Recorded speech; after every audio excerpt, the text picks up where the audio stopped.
Bueno, pues bienvenidos a nuestra segunda sesión de la materia Derecho Romano 2, que como les he venido haciendo referencia, es un parteaguas y es la base de nuestro derecho en todos los ámbitos, absolutamente en todos. Y nos toca hoy hablar de las sucesiones dentro del Imperio Romano, dentro del derecho romano. La palabra sucesio es como pongo en lugar de a. Esa es la palabra, esa es la mejor definición que encuentro para las sucesiones. ¿Quién se queda en mi lugar? Usando mi coche, usando mi casa, usando mi ropa, usando mis cosas. ¿Sí? Eso es lo que nosotros vamos a aprender el día de hoy. Y es importante recalcar que la palabra sucesión deriva de sucedere, que significa ponerse o buscar una relación entre el antecesor y el sucesor. Por eso es cuando nosotros hablamos de este significado que nos da el tema de la relación entre un antecesor y un sucesor.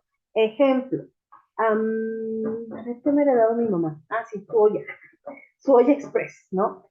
Esa olla es, ¿quién fue el anterior dueño? Ella. ¿Y quién es quien la está gozando ahorita? Soy yo, gracias a Dios está viva, ¿no? La palabra sucesión puede también manejarse en una similitud con el tema del testamento, que es quién se queda con mis cosas cuando yo fallezco.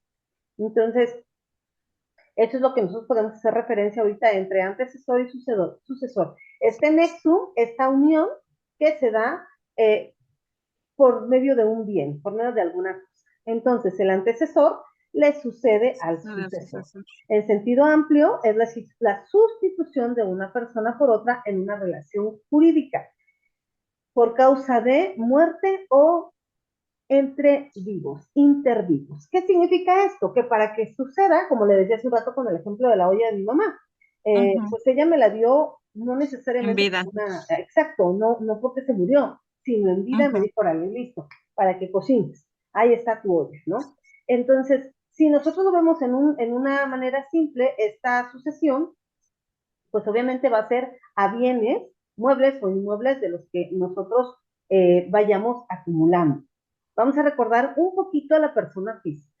Esta persona física con un nombre, con una nacionalidad, con un estado civil, con una capacidad, con un patrimonio.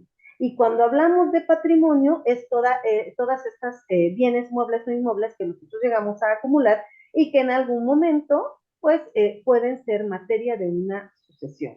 Podemos dar en vida o podemos dar una vez que nosotros fallecemos nuestros bienes a quien nosotros queramos. ¿Ok? Ok.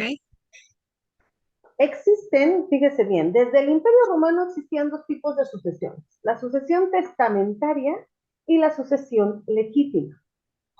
Si nosotros nos situamos en el Imperio Romano, esta sucesión testamentaria es la que se realizaba a través de un testamento, con las diversas formas de testamento que tenemos ahorita y que podemos ubicarlas dentro de nuestro Código Civil. El testamento público abierto, el público cerrado, Cerrado. autógrafo, marítimo, en país extranjero, estos testamentos en buques de guerra o en un campo de batalla, ¿no? Bueno, esos testamentos ya existían, nada más que ya, en lugar de hacerlo ante un notario público, lo hacíamos ante un magistrado, un imperio, hoy conocido como notario. Bueno, en este caso, se realizaba el testamento y al fallecer el de Cuyus, el extinto, entonces se podía dar lectura al testamento, como esos testamentos que se leen en las novelas, ¿no? Ah, por cierto, ¿vio usted la película que le dejé de tarea? Sí, sí, sí, los aristogatos. Muy bien.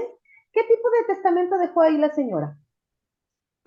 Pues en sí, ella hace el testamento con un abogado, que supongo que en este caso sería como el notario, porque Así el es. abogado es amigo de ella.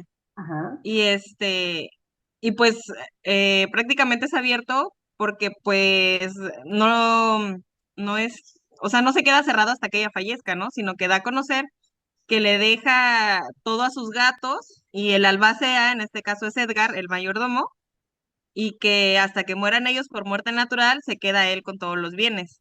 Ujú, en efecto. Que, bueno, que en caso de que mueran o desaparezcan, por eso es que los quiere desaparecer y Exactamente. y al final todo, bueno, deshace ese testamento y convierte todo en una fundación para los gatos callejeros. Ujú, en efecto.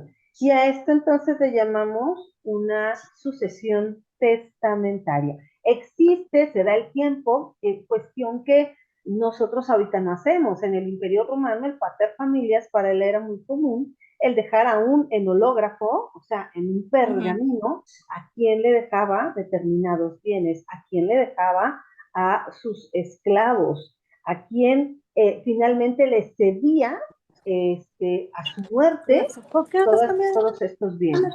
Bienvenida, Erika. Bueno, Buenas tardes, Juan. muy buenas tardes. Existe también otro tipo de sucesión, ya vimos la testamentaria con todas las formalidades que marca la ley, y la legítima o intestamentaria. ¿Qué significa esto? En la testamentaria podíamos dejar a quien nosotros quisiéramos, llámese a nuestros hijos, llámese a nuestros nietos, nuestro esposo, nuestros padres.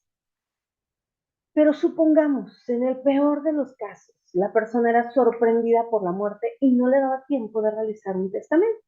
Entonces ahí, literal, se formaban todos en línea, los que podían heredar, los que podían suceder. Ejemplo, los ascendientes, que son nuestros papás.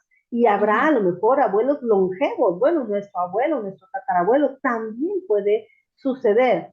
Nuestros descendientes, hijos, en mi caso, mi nieto, pueden también sucederme. Cuarto grado colateral, mi hermano, su hijo, el hijo de su hijo y el hijo de su hijo, hasta la cuarta generación en Generación. línea colateral. Y eh, esto es para la legítima, ¿no? O intestamentaria. Podía ser también el concubino o el concubinario, ahora ya con estas reformas al Código Civil, pero si nosotros nos situamos en el Imperio Romano, el, el contubernio, que era la unión que se daba entre esclavos, ellos no podían sucederse, ellos no podían heredarse. Forzosamente tenía que ser el pater familias o en línea de sucesión el pater familias que siguiera. Por lo regular, la mujer no tenía ningún derecho aún para suceder de forma legítima.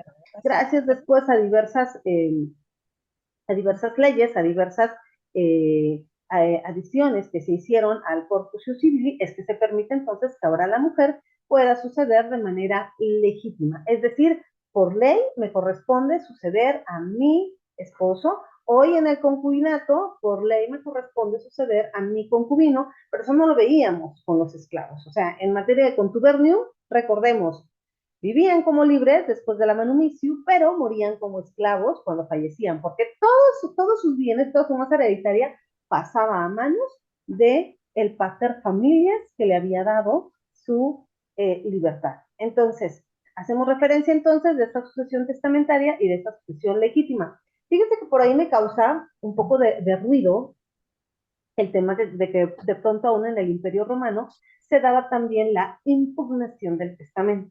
Y algunos jurisconsultos decían, no, a ver, permíteme. Si él dijo que esta era su última voluntad, se respeta, porque ya no está. Y él decidió que le quedara la casa, el rancho, la finca, los esclavos, los caballos, las vacas y todo lo demás a fulanito de tal. Y se tiene que respetar.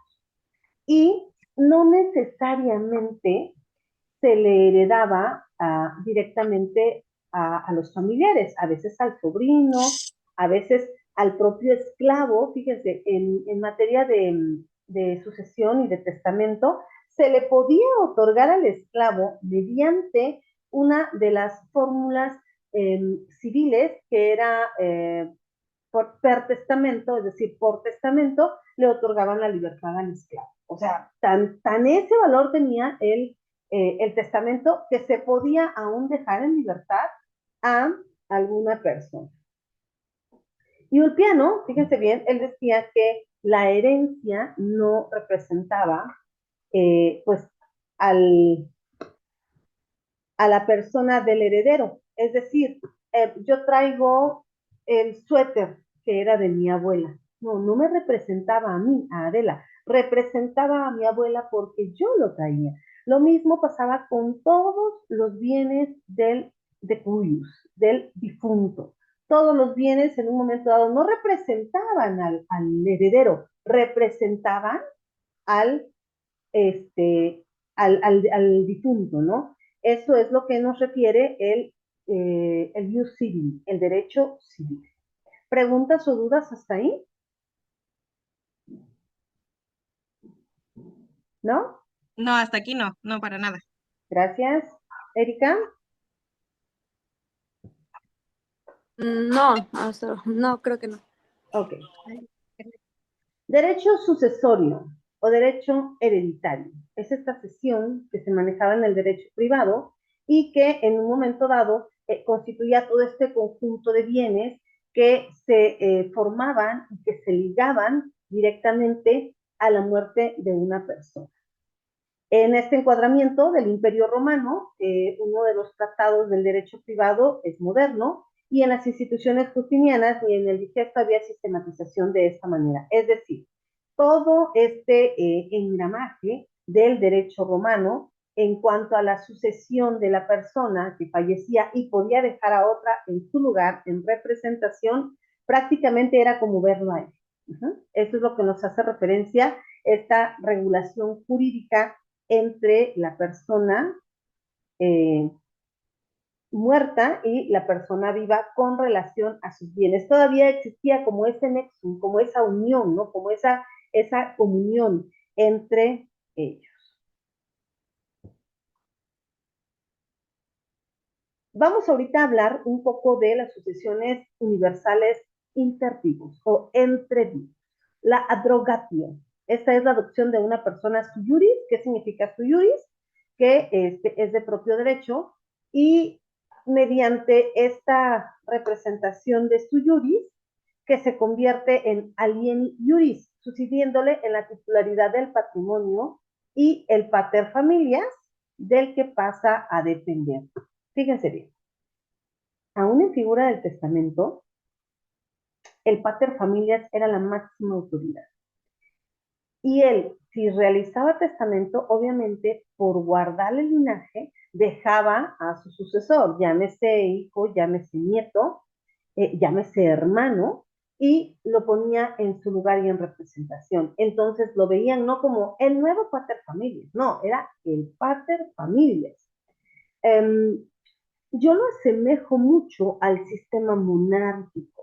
Nosotros ahorita, creo que en mayo es la coronación de el rey Carlos, y pues lo van a ver como el rey, no como el hijo de la reina Isabel, ya falleció, ahora él es rey, no. Prácticamente todo este patrimonio y esta titularidad y este reconocimiento que tenía la reina Isabel, pues se la pasa en automático en línea de sucesión a su Su hijo. hijo. Entonces, esta sucesión universal puede hacerse también intervivos y tenemos aquí a la abrogatio. Conventio in manum, esta adquisición por parte del marido de todos los derechos patrimoniales de la mujer. Wow, esto es realmente un tanto discorde, ¿no? Porque la esposa, cuando se casaba, podía recibir, fíjense bien, podía recibir de su pater familias toda la dote. Aquí te van tus camellos, tus ovejas, tus tierras, maíz, etcétera. Pero todo ella veía esto nada más. Veía pasar esta riqueza y se iba a manos de su esposo. Él era quien se encargaba de pues administrar estos bienes patrimoniales. Y si el esposo no era pater familias, pues como tal el esposo también nada más veía pasar por sus manos toda esta dote, todos estos derechos patrimoniales que le otorgaban a la esposa. ¿Ok? Estos que acabamos de ver son intervivos. Ahora vamos a ver los mortis causa, es decir, derivado de la muerte, mi primogénito varón va a ser el propietario de todas mis horas que tengo en la Universidad José Vasconcelos. Imagínate. Sucesión universal, mortis causa. Herencia. Obviamente esta herencia la vamos a traspolar, la vamos a identificar como esta sucesión universal del derecho civil. Y ya hablábamos de una herencia testamentaria cuando designábamos tal cual a quién le quedaba cada cosa. Y el intestato, que cuando falta la voluntad del difunto, los herederos son designados por la ley. En aquel entonces, pues se tenía que llevar todo un proceso también ante el magistrado. Hoy nosotros llevamos un proceso ante el juzgado. ¿Ok? Fíjense que hoy por hoy en las modalidades del testamento me ha tocado ver, cuando mi madre hizo testamento, dijo, ok, te quedas tú, Adela Elizabeth, con una parte proporcional de la herencia. Pero si mueres tú antes que yo, ¿quién se queda en segundo lugar? Ah, no, pues mi hija fulanita de tal, ¿no? Ella es la que va a ocupar mi lugar en representación a ese beneficio que tú me estás dando. Esta cuestión del testamento, pues nosotros podríamos designar y aún, fíjense bien, aún podemos poner carga sobre el heredero. ¿Qué significa eso? Te voy a dejar mi casa, pero no quiero que la vendas al menos por 15 años. Esa casa te tiene que quedar a ti. Y si la llegas a vender, que sea con alguien de la familia, porque yo no quiero que mi casa ande de mano en mano, ¿no? Esos son pequeños candados que nosotros podemos poner hoy por hoy en la cuestión testamentaria. Bueno, esto no es algo novedoso. Esto también se realizaba desde el derecho romano. Podían dejar cláusulas establecidas como el darle la libertad a mi esclavo, como el cásate con mi esposa, como el cuida este rebaño como si fuera tuyo, o sea, cuestiones así, ¿no? Y el bonorum possessio. El bonorum possessio no es más que el tomar posesión de los bienes. Es este disfrute ya del bien en materia de sucesión que se daba de una forma universal por el edicto del pretor. ¿Quién es el pretor? Es un magistrado. Recordemos que en materia de derecho romano teníamos dos tipos de pretores, que hoy podemos asemejarlos como a notarios, que unos tenían injerencia para la cuestión entre peregrinos y los otros tenían injerencia para las cuestiones entre ciudadanos romanos. ¿Ok? Por eso teníamos la diferenciación del pretor urbano y el pretor peregrino. Y aquí, por medio de este pretor, es que se daba la sucesión universal por edicto del pretor. ¿Qué es un edicto? Un mandato. ¿Sí? Yo digo, yo ordeno que ahora en este bonorum possessio, quien tenga la posesión es quien se va a quedar con el bien. Ahí surgen muchos conflictos porque podríamos hablar también de un juicio vindicati en el supuesto de que el testamento señale a otra persona como propietario o como beneficiario de la herencia, pero la tiene en posesión otro. Pero eso no quisiera abordarlo para no darles mucha información y puedan en un momento dado saturarse de él. Eso ya lo iremos viendo conforme vayamos avanzando. ¿Ok? Entonces, recapitulamos. Sucesión universal mortis causa, herencia y bonorum possessio. Y dentro de la herencia encontramos la testamentaria y ab intestato. Estas figuras, así tal cual, ustedes las pueden encontrar en el Código Civil del estado en el que se encuentran. Tenemos también esta sucesión particular o singular, y esta sucesión particular o singular la vamos a referir a cuando se trataba del traspaso de uno o varios derechos. Uno o varios derechos. Se me puede ocurrir ahorita el honorum, este beneficio que tenían los iuniani, es decir, los libres, los que nunca habían sido esclavos, para poder tener algún cargo público. Y en esta sucesión o particular o singular, pues obviamente al venir de una estirpe, pues ellos también podían tener acceso a ese linaje. Sucesión particular, intervivos. Este se produce directamente en lo que hace referencia a los casos de compra-venta y mancipatio. entre otros. Compraventa, lo que conocemos actualmente. Te vendo mi celular y tú me das un dinero. Ajá. En materia de emancipatio, también hablamos de esta transmisión de los bienes de derechos que podemos realizar entre vivos. Y los casos de sucesión particular por causa de muerte, a eso se les denominaba legado. Más adelante vamos a hablar de cómo de toda la masa hereditaria, en materia de testamento, yo podía designar mi laptop para Erika, mi celular para Graciela, mi cámara y así, y poder destinar en cuanto a testamento. O a lo mejor podía dejarle todas las cuestiones de la computadora con sus aditamentos a Graciela y a Erika únicamente el teléfono. O sea, el legado es una pequeña parte, no es la masa hereditaria, no es la totalidad de los bienes. Y eso también podíamos nosotros hacer referencia en cuanto a lo que nosotros designáramos, porque recordemos, el testamento como en antaño actualmente es un acto unilateral en el que existen ciertos puntos que hay que requisitar. Número uno, que el que va a heredar, que el que va a otorgar sus bienes tenga una capacidad plena, tenga bienes para que pueda en su momento heredarlos y que esos bienes, pues obviamente tengan una legitimidad para con él. Que quien va a recibir la herencia en muchas ocasiones puede llegar a ser un menor de edad, pero para que ese menor de edad reciba, también se le debe de poner a un administrador o a un tutor para que lo represente. Esto también se manejaba dentro del Imperio Romano, no es algo nuevo. Ahora, vámonos aquí con el proceso para reclamar herencias. ¿Quiénes tienen derecho a reclamarlas?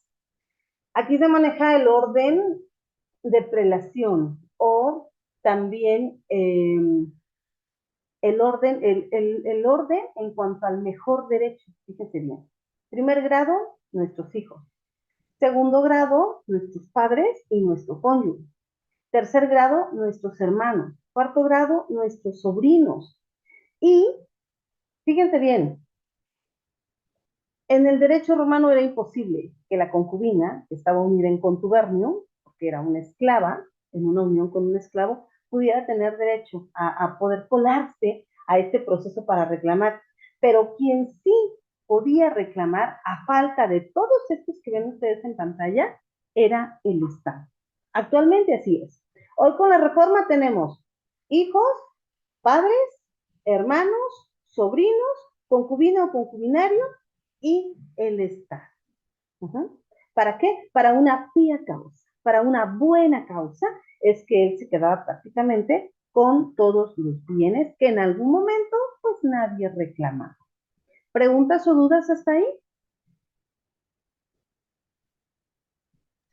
No, hasta ahí ninguna. Gracias, Graciela. Erika. Un descanso. Perdón. No, hasta ahorita no. Perfecto. Bueno, pues relativamente con esto concluimos. Sí me gustaría hacerles mención que dentro de estos procesos, para poder suceder a una herencia, tenemos, si hay un testamento, actualmente un juicio sucesorio testamentario. En caso de que no haya testamento, entonces tendremos que realizar un juicio sucesorio intestamentario. Aquí, en el derecho romano, recordemos que el esclavo, al obtener su libertad, podía pasar a ser libre, más no ciudadano. Ajá. Y podía amasar muchas riquezas, podía realizar muchos negocios, pero fíjense bien, aunque el esclavo ya fuera libertino y tuviera en contubernio a su concubina y a sus hijos, en el momento en el que él fallecía, no tenía derecho de sucesión. Es decir, ni sus hijos, ni sus padres, ni su concubina, ni sus hermanos, ni sus sobrinos podían heredar. ¿Saben a manos de quién pasaba todo? Del pater familias. De su dominus, de aquel que en algún momento le otorgó la libertad, todo pasaba a sus manos. Obviamente eso después fue cambiando porque llega un momento en el que dicen, bueno, ya tenemos varios monumentos, ¿y ahora qué hacemos con ellos? ¿Cómo se van a regir? No podemos regirlos por el corpus iuris, tampoco por un derecho pretorio, porque ahora estamos hablando ya de bienes. ¿Qué va a pasar con ellos? ¿Cuál va a ser el beneficio que van a tener por el simple hecho de ahora ya tener una propiedad? ¿Ok? Y bueno, a grosso modo, esto es lo que nosotros estudiamos en este segundo apartado del derecho romano, que son las sucesiones. Les compartí un libro donde viene justamente el apartado de las sucesiones. Espero que puedan leerlo y les pueda quedar un poco más claro el tema. Y si existiera alguna duda, bueno, es momento de preguntarlo. También los invito a ver y rever las cápsulas, a ver el canal institucional de YouTube de nuestra universidad, donde también pueden hacer un comparativo de las sesiones de derecho romano que ustedes pueden encontrar ahí. Y por qué no, a llegarse de información. Perfecto. ¿Alguna duda? ¿Comentario? De la tarea, es un cuadro comparativo de los temas que ahorita estamos viendo, ¿no? Okay. Con nuestro código civil, ¿cuál? El de su estado. Ahí Okay. verifiquen en el índice, ahí les marca. ¿Por qué precisarles el tema de un cuadro comparativo? Para que vean que nuestro derecho romano ni es arcaico ni está en desuso. Al contrario, ha sido la base para todas las figuras jurídicas que por hoy nos rigen en el Código Civil. Perfecto. Pues bueno, quedo a sus órdenes y si no hay ningún otro comentario, perdón. No, es creo el micrófono de Erika que está activado. Se escuchó un Perfecto. ruido. Bueno, pues entonces, si no existe ningún tipo de duda o comentario, nos vamos despidiendo para que vayan a empezar a hacer la cena, porque son 7:35. Aquí ya es 8:35. Una horita, no, sí, ya es tarde. Vaya Sí, usted a ya. descansar. Perfecto. Ok, entonces el 23 es el día para entregar la tarea, ¿verdad? Sí, no esperen hasta el día 23 porque luego puede haber ahí un tema en cuanto a internet o clima y demás, entonces al Sí, rato claro, claro. me están despertando en la madrugada. ¿Vale? Sí, lo sé. Ok, gracias, doctora. Que estén muy bien, muy buenas noches. Gracias, Sigan igualmente. disfrutando su día. Hasta Gracias. luego. Feliz día. Bye bye. Bye.